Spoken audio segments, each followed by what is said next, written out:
In this video, I will be showing you two of the rooms that I put together in Final Fantasy XIV. The first room that I will be showing you is the apartment that I put together in Linza Lominza's Topmast. The main theme that I was going for with this room design was that I wanted it to be something that was comfortable and inviting. When I first started trying to design the space, my main goal was that I wanted it to be a room that I wanted to come back to consistently throughout my time in game, as opposed to just quick access to the market board and other amenities. In fact, I wanted it to be something that was more than just a room that I use frequently. I wanted it to be my character's living space, and I, as the player, I kind of wanted to feel like a guest in my character's home. So I wanted it to feel relaxing, and I wanted it to be pretty, but I also wanted it to feel like it belonged in a fantasy world too, so I didn't want it to be too modern.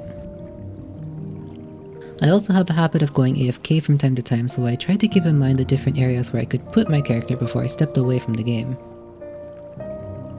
I had actually gone through 3 different iterations of the design before I ended up with what you see here. One of the biggest limiting factors that I had run into was how the room felt like it was too small, and because of my character's bulky size, that aspect became more readily apparent as I was trying to make the design. So I decided to try to add a bunch of windows to try and make the space appear more open, and initially I tried to put them just along the top of the walls before I created the window wall that you see on the left side of the room.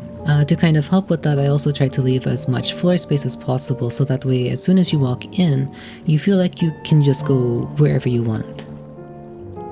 To help facilitate the feeling of comfort, I decided to stick with a lot of soft and warm colored lights that I placed around the room. I didn't want them to be too bright or to cast hard shadows because I felt like that would be too aggressive for the theme that I was trying to go for. And especially in the bathroom, I wanted to try to keep the lights as close to the ground as possible so that way it created a more intimate feeling. As a result, the combination between the windows and the placement of the lights causes the room to have something of a dual personality effect, depending on what time of day it is. For example, during the day, it is a much more happy, upbeat, and very lively feeling, whereas at night, the room becomes much more quiet, intimate, and much more personal in its own way. Because of the limitation in space and the camera angles, I decided not to focus too much on reflecting reality and focusing more on just the aesthetic and appearance of the space, meaning that not everything would necessarily make sense if it were a real setting, but I wanted it to at least feel believable. And from there, a lot of the design choices I ended up using were just things that I found interesting. Because I was trying to design the room as a living space, I wanted to try to think about the different areas of the room that I wanted to have. I liked how in some Japanese apartments, they can put their futons inside of their closets to help conserve space, and I also liked the Japanese style of bathrooms where the shower heads were outside of the bathtubs. A lot of the other item choices were things that I just really liked. For example, I love the appearance of the elegant nodes because they add a sense of movement to the room and make it feel less lonely, and I do kind of think that they're kind of cute. They also serve the function as NPCs that I can buy and sell things to, instead of the player race ones, which would have felt a lot less comfortable with them just standing there in the room.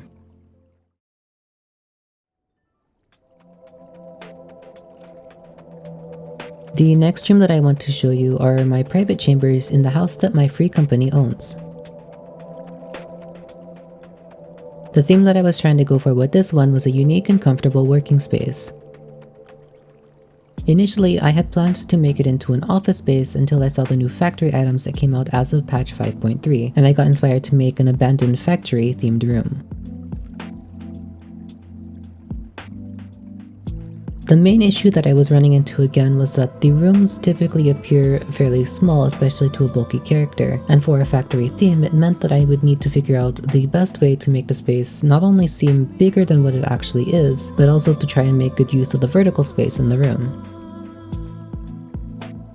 The thing that I learned when trying to come up with this design is that a comfortable working space does not actually mean comfort in a traditional sense. True comfort is better used for your home rather than your working space, and in my opinion, a comfortable working space means an ergonomic working space. And what that means is that all of the aspects of the room need to contribute to an effective workflow. And in this case, I needed to create the illusion of exactly that.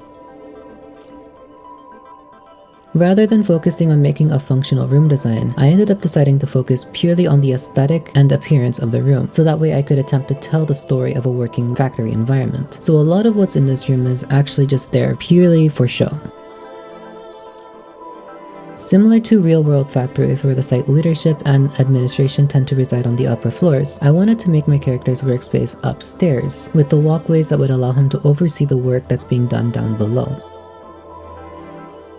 I really liked the idea of making the furniture look like it was sort of cheap and shabby, almost like they didn't really plan for the area to be an office space in the first place, but then they just happened to throw it together really quickly because they needed it and then never upgraded it from that point on. As I was putting this particular space together, I started to think of this area more and more as my character's working area. Like maybe he would go home to his apartment at night and in the morning would come back to work. But maybe he's somewhat lazy or finds going to and from work constantly tedious. And as the sort of owner of this small facility, has a bed to stay overnight in case he needs to meet some deadlines. I wanted to use the space to help inject some hidden character and personality to the overall room experience, and to kind of give the player something extra to discover when they go exploring. Down on the lower level, I decided to make a waiting area for potential customers who might be waiting for an order to be fulfilled. Or perhaps it's just a break area for the workers. And then in the back of the room, I decided to put a shop. I wanted to give the room some type of factory outlet, like an area where they might be able to sell their products. However, because I had hit the item limits, I didn't have very many options for creating a storefront, so when I put this together, I thought it was really cute and very effective at adding a more unique and surprising personality to the room. For the NPCs, I really wanted to use the Namazu vendors as sort of the factory's workers. For the most part, I used them because they were kind of unique and cute, but they also seemed to fit the theme a lot more than the player races did in a really oddly fitting way that I couldn't describe. And in my opinion, despite the realistic feeling that you get from the rest of the furniture, the whimsical aspects of the design sort of pull the place together in a very unique way.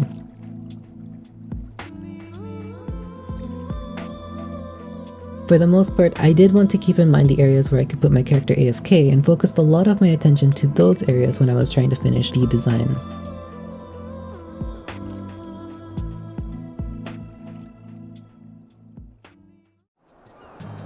On that note, I want to thank you so much for watching this video. If you happen to find any of this interesting or helpful, or if you have any questions, feel free to like this video or leave me a comment down below. You are welcome to subscribe to my channel, and while I cannot guarantee frequent uploads, I do have plans to put up more videos in the future. Once again, thank you so much, and I wish for you to have a wonderful day.